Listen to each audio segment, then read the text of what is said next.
were you when you first created Solace? What were you like aiming to achieve with it? Like, what was your like long-term vision? So I kind of like came from doing like drumline and stuff like that, Okay. and teaching high school drumline and then performing. And at a certain point, you kind of age out of that at like 22 years old. So I'm 28 now. At the time when I started it, maybe like 4 years ago, I was just really like not getting booked like in my own city. And I was like, you know what? Let me just start throwing some shows, and then we'll see what goes from there. And kind of just was going well, and then COVID happened. So we were like, okay, how do we shift focuses? Right. And that's when the whole like label started and kind of the agency idea and everything. And then him and I actually, yeah, that's how we kind of got linked up, was right when COVID hit. It was like, yeah, let's shift our focus onto something else. And then he came on board and helped with all that. It was pretty nice. So what was your background then, Jared? What was your kind of come up to the point of meeting him and starting Solace? Other than being like a hardcore raver in the first place, teetering on that like slippery slope of going full wook and like falling down that lifestyle. Just being a hardcore fan of the electronic scene and music in general, and just kind of like getting into all that to be a part of festival organization was how I originally wanted to get in. Well, you did your college thing. Yeah, so in college I was going to school for event management and hospitality, so that I could kind of get into the festival scene that way. Nice. Yeah, that's a really good idea, actually. It's a good thought process. Me and Wiley, he's another one of our artists. We would throw these shows in our basement, and we had this unfinished basement that could fit like a couple hundred people in it, and we got as much gear and stuff as we could, and kind of booked like all of the friends who were DJs around town at the college and at IU. And that's like, I guess the first like work I ever did for in the scene, like just like throwing my own shows and like promoting that and like creating a brand of like, we called it the Hoosier EDM House. So like had like a Facebook page and an Instagram. Nice. Yeah. That's what Indiana people are called, is Hoosiers, I guess. Yeah. So that's Hoosier. Yeah, because you guys are from Indianapolis, correct? Yeah. And then I actually managed Wiley there for a little bit, just kind of getting him booked around the college town and stuff like that. And then I was like, I don't know if I want to do the managing, and I think I just want to throw shows and like help organize fests. And then he came up to me. A couple years later, I came up to him at a show. I'm like lugging around these speakers. Yeah, he looked like he needed some help. So I just went up to him and was like, hey man, I'm Jared. I'm Wiley's buddy. He was already hanging out with Jackson. And I was like, I'm looking to help any way I can. And that's literally carry some speakers right now, then I will help you do that. So. I commend you guys for like, I know for you were like, I wasn't getting shows, but I wasn't getting bookings, I was getting show placements and stuff like that. And just to take it upon yourself to like, you know what, even if no one's giving me a shot, I'm gonna make my own shot and carve my own lane. That's so dope. How many people were on your team when you guys first started? Just us. Just me. Just you guys? Yeah, I used to have like some old team members, like whatever, stuff happens, so that didn't end up working out, but like I'm still friends with them to this day. But it's just when the vision kind of grew to be something else, pretty much when he wanted to pivot from just a promotion / event company to a label as well, and was just all kind of perfect timing. He had dropped his manager at the time. This was all in the middle of the summer of 2020, so like pure middle of yeah, it was just like, what do we do with our time? I was trying to find something to do with my life at the time to try to get like more involved in the industry. I had like helped him out with the speakers a couple times at his shows. And then finally he had reached out and I was like, yo, I'm going to try to start this label. Do you want to like help me do anything I can here? Yeah. So I said, yeah, so let's do it. And so then he kind of just started showing me everything that he had already knew about from being an agent. Yeah. I used to work for Above and Below the Surface as like a agent for, Run It. Yep. I used to book for Run It, Girth, Crystals, and then Jordan Moody too. And I know Moody. Yeah. We were like kind of trying to get some people at the time, like when I was a booking agent, to come to the roster. Like I was scouting out like Floret Loret, but that was like right picked up by Madison House. So it was like I had my eye on the ball, but like but just was a new guy in the game, and I that was another thing, was I was just trying to get in any way that I Dude, could. it's a struggle when you're like, you haven't earned your stripes yet, and you're like, I have such a passion for this. Like, can you please just give me a chance, please? Yeah, that was exactly. I was like, I'm willing to be a booking agent to get to know things. Like, I don't care. Like, I'll start anywhere. One thing that I'm sure starting out and like building a team. One thing that like I only have one person kind of helping me with this project right now, but at the early phases, I tried to hire on some like friends and stuff like that, and it's like a lot of people just aren't, not to say that they're not cut out for it, but they just don't know like to the extent of what it takes, and like the consistency. We started off as friends. Yeah, and we got lucky. We got like, that is lucky. Jackson kind of was like, my friend Wiley was like, you should work with Jared because like he really wants to get into this, and then I was like, you know what? All right, that's the second time now I've heard this. Like, let's make it happen. That's dope. But then it grew, and I think it made us like closer as friends. Yeah. But also we're like really upfront with each other, where we can like That's awesome. That's so important. Headbutt and clash. Like, it's all good. Like, you know, like we're cool. I mean, you have to. Are you guys good at like separating like business, your business, and like the friendship? Because like that's probably one of the most important aspects. Is like, hey, we might be disagreeing on like whatever our next move is, but like, let's go have some beers, you know. That's what we've got that. And like our friendship started really because of the work, so like you know, you can separate it when you need to, but when it all comes down to it, like at the bottom of the argument or whatever, it's like, okay, we're like, we have the same mission and goal, so let's just pick the best path. What do you think came from like hiring more people? How many people do you have now? Well, I guess what's the size of your team? We have, you know, our roster of like 4 artists, including myself. So naturally, you know, they're making their own music, stuff like that. Do you guys manage those 4? Like, is that like a management? Mostly like he's doing the management, and like I just kind of came with like my background from the past and a little bit more like he started the agency and the label, and like it's all kind of like a conglomerate of. So when did that time change? Because you said that you didn't want to be a manager. So when did that time change that you were okay with becoming it? He dropped his manager. So he dropped his manager around the time I got brought on to help start the label. So then after I was doing some label work, after, I don't know, 4 months, something like that, he texted me one night. I was like, yo, you should just manage me. And I was like, I don't know if I want to deal with all you whiny artists and all that. And so I didn't know. I thought it was a really cool opportunity. I obviously saw the potential in this guy and his music and like the roster that he had picked out already.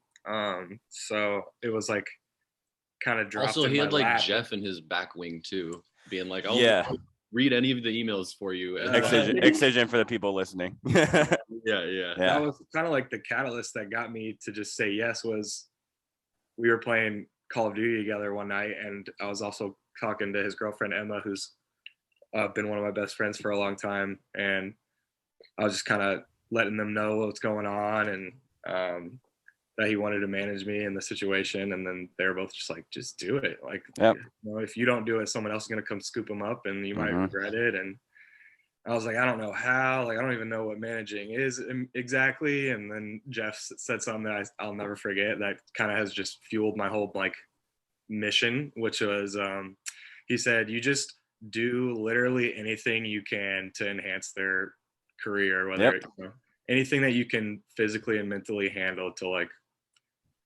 anything. Yeah, it's literally just helping them with. It's like being a father. Yeah. When I see your son, I'll just do. You know from experience, or? No. I just would assume that this is how it is because. But whiny children. And so I said and then I was like, let me handle just him for a couple months, and then I told the rest of the guys I'm gonna bring them on when I can get in the flow of things. And so I guess to like circle back to the other question, really, then he started managing for a bit, and we wanted to get things going even more. Like I'm always like, I'm annoying him. I'm always like, okay, things are going good. He's like the spearhead. Let's add more. Like, he's at the front of the spear, just like powering through. So we added a couple teammates recently. One girl, her name is Libby. She got like a PR degree at IU University, and she's really good with like, there's a program called Canva. Do a lot of just like simple editing and graphic design, flyer work stuff.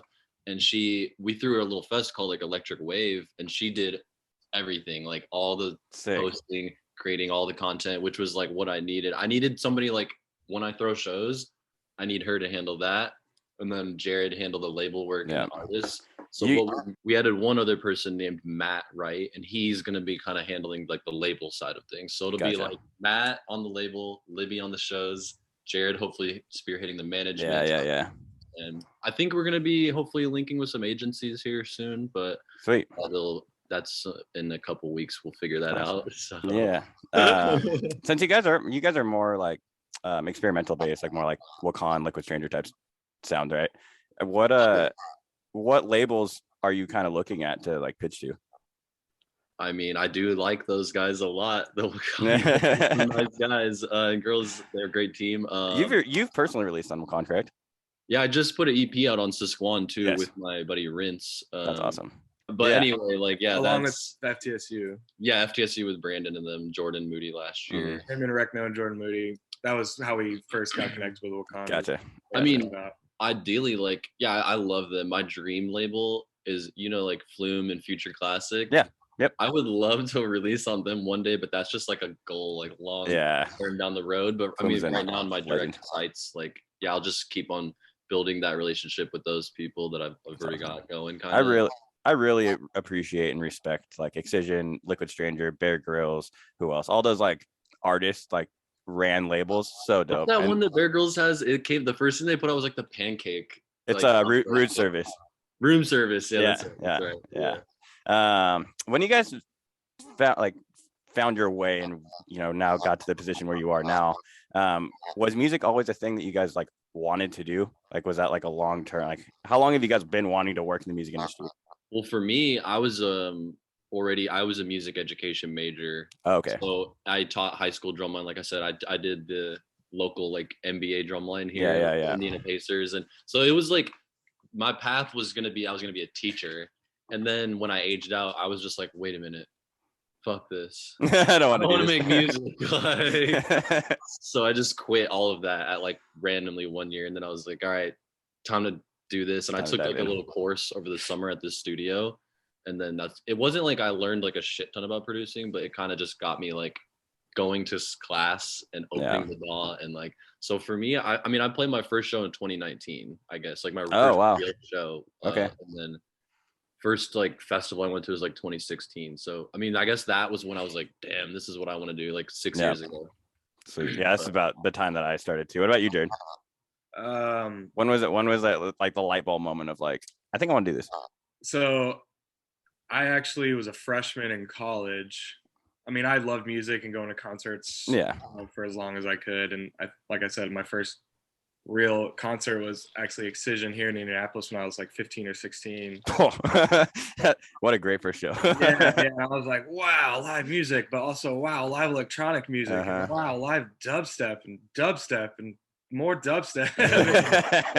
So and then it was we have the Snake Pit here in Indy too at the Indianapolis 500. So that's like a lot of people that grow up in Indiana or Indianapolis kind of get their start at like an electronic festival type feel at the Snake Pit, which is this all day outside like 25,000 people concert that happens in the middle of the Indianapolis 500 track during the race. So I went to that a couple of years, and that was kind of what made me like, damn, festival. I bet a festival, like a real festival, would be really cool. Then I went to more shows, and then I think freshman year. So my first year of college, I actually went and played soccer at a little tiny school in Indiana. And my career path at the time was to be in the Marine Corps and go to school and get a degree and then go to officer candidate school and try to be a Marine Corps officer. And just came from a military family, and that makes sense. Didn't really have much drive at all, honestly.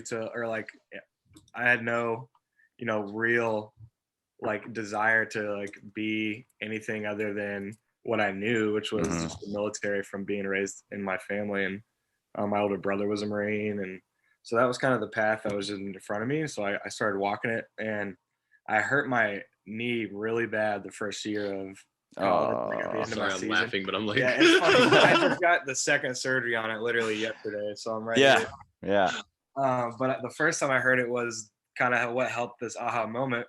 And And It's I like, was damn, like, I can't be doing sports I forever. was really hurt. Yeah, I was like, I don't want to play soccer at this little school where I don't really want to go anymore. I don't really want to study criminal justice, which is what I was studying. I was studying criminology and criminal justice, to kind of have that degree to go to the Marine Corps and then maybe circle back to do like any kind of FBI or anything like that. So then what changed? Like, when did music kind of slap you in the face? It was like this whole like career path mindset change where I felt like I finally had my own opinions about the world, That's after dope. Yeah. parents and about war and about just like religion or existing and just kind of like my whole like head kind of flipped upside down, and that kind of just like led me on this like path of my life is my own and I can really do anything I want. And it takes that self-belief of like, if I put my mind to something, I can make anything happen. So why don't we? Exactly, like my life is my own thing. It's not like controlled by something else, and that's just what I started to believe. And then I was like, well, I got to pick a new path. And I was like, I love music and I love live music. Yeah, I was gonna say, anything. I feel like you were just like came from like a heart, like a love of like just going to the events, like being a real, genuine fan. And I loved it. Like it was my only like place where I would just be and be like, this is why I get up in the morning, and this is why I'm like, I go to work and save my money to go to these shows. So you're passionate about it, and it lights you up. Yeah, and I'm like, I want to be at these forever. I feel like you kind of just like fell into it too. Like it was like he wasn't trying to like push his way into anything. By being a good dude, I think it just kind of fell on him. Like people in the music industry were just like, yeah, we want to work with you. You're and dope. It's like, still happens to this day, like where people are just like, hey, do you want to do this thing? And he's like, shit, I got a wedding. I can't go. Like, I just loved it, and that was kind of the whole like catalyst of me getting into that career path. And then my first gig was throwing those shows in IU, and then also street teaming for like bigger festivals so I could go for free, because I wanted to start going to more fests. So I started doing street teaming and people that way. Smart. That's smart for not only like getting yourself in the industry too, because you're networking. It gives you a great opportunity to network, and you're meeting like-minded people that you're working alongside with. So that's a smart idea. Along the journey, what was some of your guys' like biggest lessons that you guys have had to like overcome and face? I don't know. I think it's just kind of like trying to keep on having fun with it. Yeah. Instead of like, obviously, like, I mean, like I'm having these moments now where I'm like, oh my God, eyes are on us. Labels want to work with us. We're getting shows. Holy shit, this is a lot of pressure. Yeah. And I'm kind of like, shit. Like, I mean, even this morning getting ready, I'm like, fuck, I need to make more music. Like, so it's like, it's just tough to, sometimes it becomes like this like business thing and like more like, I need to do this so that these things happen instead of just like making good tracks. Once it becomes a job. So I'm like changes. trying to figure out, I'm like, got my new home, I got a new studio set up, so I'm trying to like get my mind and my body more like where I cook breakfast, maybe get back into doing yoga and stuff, because I want to get that creativity back and like that like. Dude, working out is so important. I feel like I get into flow state and like super like focus mode. It's like if I work out in the morning, it's so easy for me. If I don't work out in the morning, my brain's everywhere else. Like I can't focus. Yeah, my so important. Attention's been a little bit all over the place the last few months, but like I'm trying to get it back in there. But yeah, I mean that's for me that, and then I say like just having fun, keep having fun, but like also trying to like stay genuine too. Like it kind of can get redundant over a summer after you play like 40 shows and you're like, thanks this city, thanks that city. That was awesome. Like, you know what I mean? Like we were talking about Subtronics earlier, and I talk about him a lot. He's one of my favorite artists. But I saw he was like because I think he forgot like twice or something while he was on tour, like what city he was in. So they would like write out on like a piece of tape and like paste it like right behind the CD. Yeah, he'd be like yelling like I can see. Oh yeah, he did that at Rocks. Yeah, I can see how that could get easy to do, honestly. Like especially when you're traveling like United States as nightly as him. When you're traveling and playing different shows, like I know he played in Santa Cruz. I live in California. He played Santa Cruz, and then he like the next night I think he played like completely another state, I think. And it's like, how do you remember like California? Like you're just on the bus, you sleep on the bus. Like what city do I wake up in? What day is it's up to your team to be like, this is the city you're in, go play. Yeah. I guess other than that, I mean, like on a maybe a little bit less lighthearted note is like to like you just kind of have to know yourself well enough that like, you know, throughout the years, people are going to come and go, and you're going to have to like stay true to yourself, and the real ones will stay along the way, and just keep growing with those people. And like, obviously, like I love meeting new people and working. I think you had John on here actually, but it's like, I love meeting new people and working with them. But at the same time, it's kind of like, maybe being a little more selective, like who. After a while, your bandwidth starts to run out, so you have to like really put in the time and energy to people that are giving it back to you and also deserve it.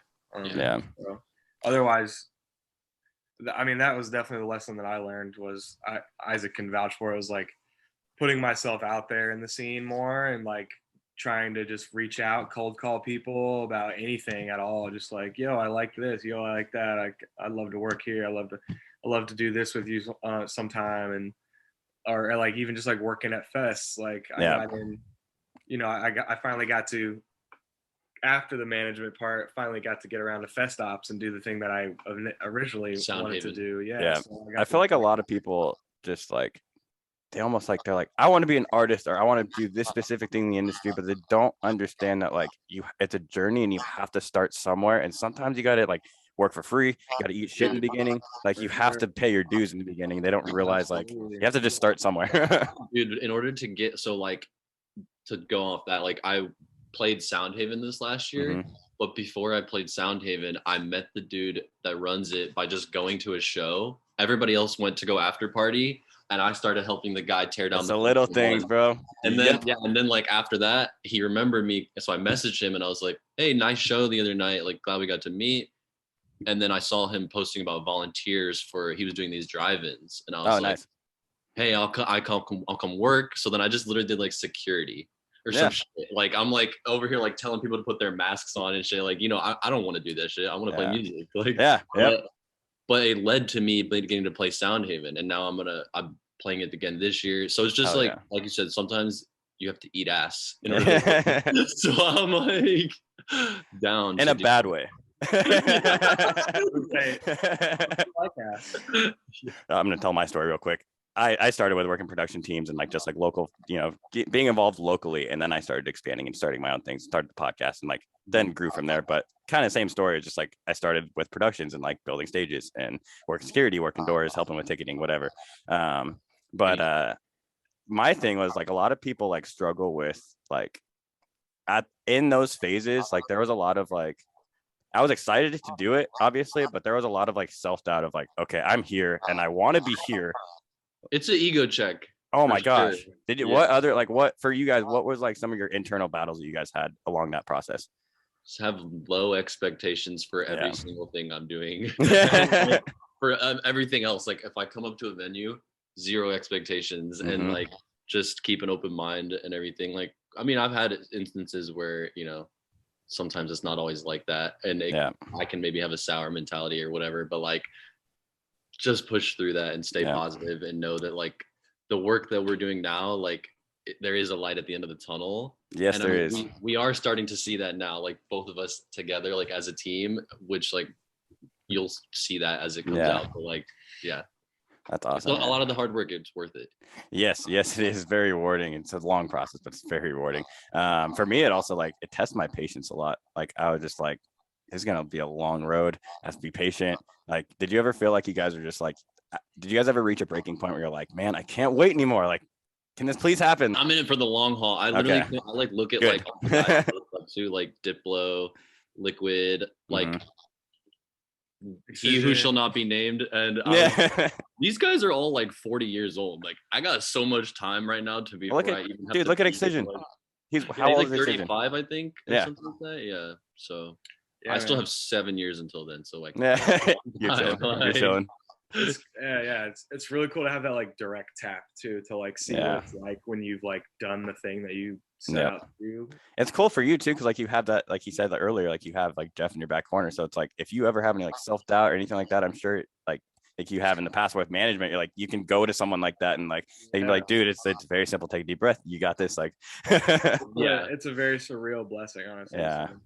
With them in Denver, because they were like nice enough and they had he's a fucking awesome dude, and they like had his like whole happy birthdays, balloons and everything. That's sick. So it is in his green room, and I'm just like, he's sitting there giving us like advice and everything, and I'm like, yo, I even get to experience the fruits of your That's so sick. genuine friendship with this person. Like, what even though you guys did have that, what did you guys have any like obstacles or objections that you had to overcome? I'm sure you guys did, because we all do, but even though you guys have that kind of like support system behind you and stuff, like what were some of like the obstacles that you guys had to overcome? Like, even though like having that, that's just like, I don't ask for anything. I don't bother them for anything. It's really just like when I genuinely have like a technical question, right? Like first couple emails I sent off to like Wakan, I remember. Can you check these real quick? Literally, I was like on Call of Duty with Jeff, and I was like, I'm about to send this email off. He's like, let me proofread it. He's like, nice. Stop brown nosing. Yeah, I remember one of the first things. He's like, this is good, just maybe a little less brown nose. They could. So it was just cool to have that, like, this is kind of how things are. He's almost like a mentor kind of to you in a way. Yeah, in a way, for sure. Off of him. Yeah, I annoy the hell out of him probably, but what obstacles? I guess I definitely know my biggest obstacle was imposter syndrome. Dude, yeah.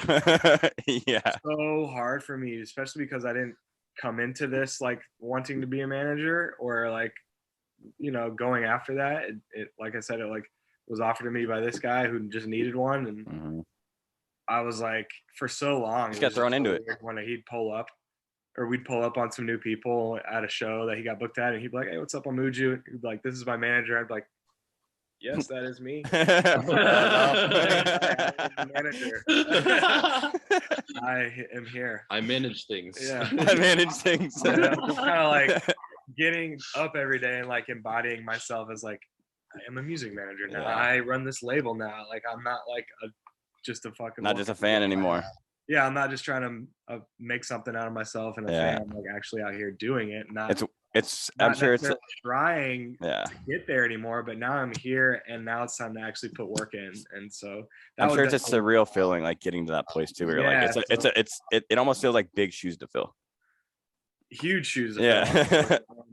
And him and all the rest of our roster have such crazy potential, and they're all such amazing musicians. We have Yum Yum as well, and Rents and Wiley, and so they're all just like, it was a lot of talent to be put on my plate at first. So I was like really like affirming things with myself, and every day just like getting some work done in the morning, just to be like in that mindset of like, I work in the music industry. I'm not just out here. I remember too, like when it's weird to start saying it too. Like, I work in the music. Like, do I really? I am manager. Like last summer, I remember it was like, when it was COVID though, that was a big obstacle for us. Was we were putting in so much work, and there was nothing, no shows. Your question earlier about like when it was like that was the only breaking point. Where it was like, when are we gonna come back to shows? Like how much? Because for him, he's like, for me, I kind of knew like in my head like, okay, it's COVID, shit's not happening right now, but when it comes back, like I know the work that we're doing now is gonna be worth it. But for him, he's like, bro. I need to see it. I need to see it to believe it. And there was a lot of work that like there was no way to get paid for. It was a lot of like working for free. Being like, it's gonna pay off. Like we just gotta stick with this and like stick together, and like it's gonna pay off one day. And now he's playing shows and actually get a little bit of something. But and the merch too. But that'll come. But like for a year there, I was just like working for a belief. So that was definitely hard. I bet. Talking a little bit more about the money side, you kind of something you guys were talking about like prior to going in this interview. I feel like a lot of people don't think of like the monetary side of things. Like, they're like, okay, cool, music industry, I can make a lot of money. That's literally all people look at. But it's like they also don't see like all the investments that you have to make to grow and build a brand or a project or a business. Can you tell me a little bit about like that part of the story for you guys? Running the label too, it's a freaking money trap, but like it's all good, baby. We're here for the community. Like like each track, we're spending like hundreds of dollars on art. We're spending hundreds of dollars on masters to get them quality sound and good, like at least put a little bit into advertisement, get some sort of Spotify playlist pitching, and like some people want to hate on it, but like we built a repost chain now over the last like 4 years. That's like, dude, that's how a lot of the people that we go and love their music now, that's how they built their brands. I mean, it's just the scene, the day and age we live in. It's like some people have the luxury where their music is like super fire and all that, and they don't have to worry about it. But like, sorry, we don't have our beats, bro. Some of us have to hustle a different way. Yeah. So I don't know. It's just there's a lot of like time and money, like you said, that goes into it that you don't see back. Like we had one track here, like I love everybody like that has released with us, and I'm gonna continue to push them and help them and get them on shows and stuff. But we only had like one track that like really like somehow just broke through the threshold and got over like 100K plays on Spotify now. Chimera, I guess Closey started playing one of his songs. Oh yeah, and Location. She was playing out their song like every set, and it was. I love Closey. So it's like stuff like that. It does help on the monetary side, but like most things don't make money. That was the only song that royalties recouped. The initial investment, really. So yeah, the label is like a money trap. It's a community builder for sure, but like I think like for us you gotta be ready for it. Yeah. How did you guys put yourself in the position financially to actually get started? Like, did you guys you obviously like work jobs outside to fund the passion project until it became like the actual project?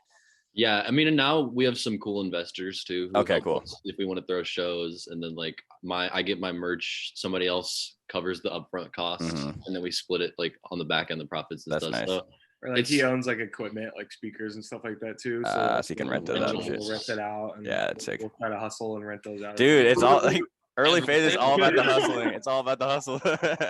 Yeah, bro. It's like trying to get more money to put another song out in a couple weeks and get some more art paid for, and like even like out of his booking fees, a lot of the money comes out of his booking fees. Or dude, you get like I was listening to, what was I listening to? I think, do you guys know Willie Joy's podcast? Yeah, I like listening to Willie Joy. Yeah, I forget which interview it was, but they were like, you get $3,000 or $4,000 at a certain point for a show that you play, but then it's like this percentage goes to the manager, this percentage goes to this percentage goes to the next show, building our production. It's like, so you really like, you only take home like $400 or $500. It's like, what the hell? It's all reinvesting. And really what you should be doing with that $300 or $400, if you don't have to pay for your lodging and all that stuff, is you should be putting that into a merch fund or a cover art fund or a visual live package art fund, because those are the things that are going to ultimately level up. So like I always tell my artists, that's the three things that you should be really saving money for is quality art, a quality master for your track, obviously,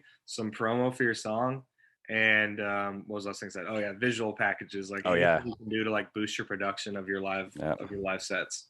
It's crazy how far visual and just the production aspect, like it goes so far. And just like quality, like if you just have quality stuff to go with your quality music, it's just gonna push you that much farther and set you apart. So it's the place to put money. And merch, if you have a fire brand and people that are actually willing to support you, merch will make you money. Yep. Photography too. A lot of people I think skip on that where they they're like, I got enough content, and then like they don't hire a videographer, photographer. My manager can shoot it on his iPhone. Well, we do get those too. I get it too, but like one of my like key like we have things a best is friend like, of ours. they all like that's one of the top priorities always is the quality video and photo of all their sets, or like in a portrait studio or anything to where we have content to put online so that you go on all their that's like social medias and everything looks good. And that's another expense that I save on is I own a house and my roommate is my photographer and videographer. Shout out Alex Myers, the greatest photographer, videographer, in-house media manager for Solace. He does all my socials. He literally does everything for all of the artists, all of Ujuu. That's a lot. Man, props to him. He works his ass off, and he's honestly like.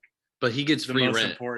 So I don't pay him. He gets free rent. So I save money on that. But then he gets the money. But then when he's out at like other shows that he's playing at, then he can connect to these other artists playing it, and they'll pay. That's what I make more money off it. Yeah. That's what I do for him too. Is like if I'm on a festival, he's coming with me, but I'm hitting up all my homies for him and being like, "Hey, do you need somebody to shoot?" So like, it's a hustle, bro. Like that's it is a hustle. I feel it. Like, it's what advice would you give to people who are looking at, now that they've heard us talking about like the money side of things, what should people be doing to be saving and investing, and like what should what's like a basic like game plan would you say for people to like not maybe not do it the cheapest, because obviously we want quality, Yeah. right? You just said that, but like, what would be like a good game plan of like, I want to be an artist, I want to get in this industry. What things do I need to pay attention to that I need to put money towards? I would definitely say top things that an artist should be saving money for that's gonna like help propel their career is, like I said, quality cover art, Yeah. quality visuals to help promote that art or that song. Merchandise, which is, I mean, merchandise you can start on first. Like if you Yeah. Dude, drop shipping. That's what I do. yeah, Just I mean, use like there's a lot- Teespring or just drop ship it. yeah, and there's a lot of ways to like do pre-order merch. So like get a merch design up and then I was talking. Do you guys know Brainrack? Yeah. Yeah, He's he- part of the Particle gang. Yeah, right? he was on the show I don't know, a month ago, and he was talking about how like he does his merch launches and stuff, and he pre-balls all of it, but like he does have like he does like limited releases, so he does like people have to like pre-order, and then he orders it, and then he ships it out.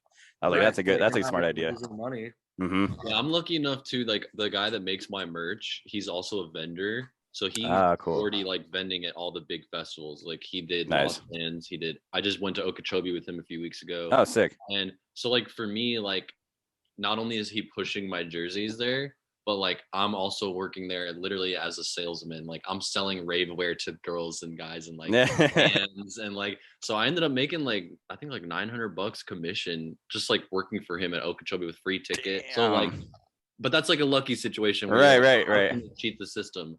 Find people that really support your project and work with them. Yeah. So you gotta work hard though. Like we were just friends, and like I didn't have merch for a whole year, and I was just hustling, putting out music. Had some dank collabs with like Recno, which I'm very thankful for, and the Wakan thing. And he sees that from afar, and he's like, "Hey, man, I want to invest in you because I have these companies and businesses that are doing really well, and I could see that we could work together, and maybe help each other." And I'm like, "All right, well, cool." So like, it took a whole year before that happened for me. So like, quick answer: fuck saving money, get an investor.